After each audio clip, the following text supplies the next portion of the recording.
7واं उसूल तजर्बाती तरीका। तजर्बाती तरीके का मतलब होता है कि कई मर्तबा कुछ काम बच्चे को करके दिखाने पड़ते हैं। जब तजर्बा किया जाता है या बताया जाता है तो फिर बच्चा जल्दी बात समझ लेता।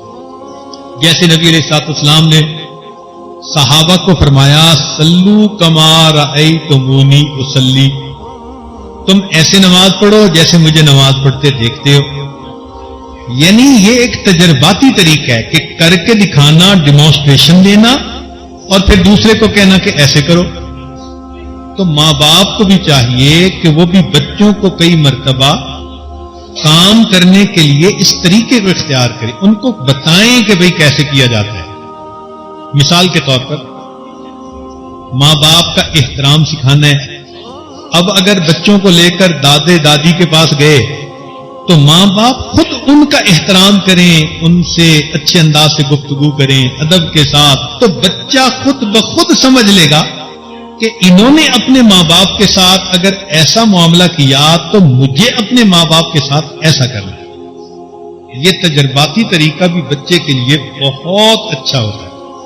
नबी अलैहिस्सलाम भी इस तरीके से सहाबा को समझाया करते थे। एक रवायत में है कि नबी अलैहिस्सलाम ने एक दरख्त की टहनी को हिलाया तो पत्ते झड़ गए। तो सहाबी पास थे, उनसे फरमाया कि देखो, जिस तरह इस दरख्त के पत्ते झड़ गए हैं, जो बंदा नमाज अदा करता है उस नमाज की वजह से उसके गुनाह भी इसी तरह झड़ जाते हैं।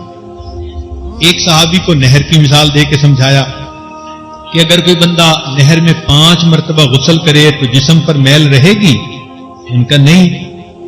फरमाया कि जो 5 वक्त नमाज पढ़ेगा उसके दिल पर गुनाहों की मैल भी नहीं रहेगी। तो ये तजर्बाती तरीका कहलाता है। चुनाचे अबू सईद खुदरी रज़ियल्लाहु अन्हु फरमाते हैं कि नबी अलैहिस्सलाम नमाज पढ़ने मस्जिद में तशरीफ ले जा रहे थे तो एक लड़का वो बकरी की खाल उतार रहा था, लेकिन उसको खाल उतारने की समझ नहीं थी। तो नबी अलैहिस्सलाम उसके जब करीब पहुंचे तो फरमाने लगे कि लो मैं तुम्हें खाल उतारने का तरीका समझाऊं।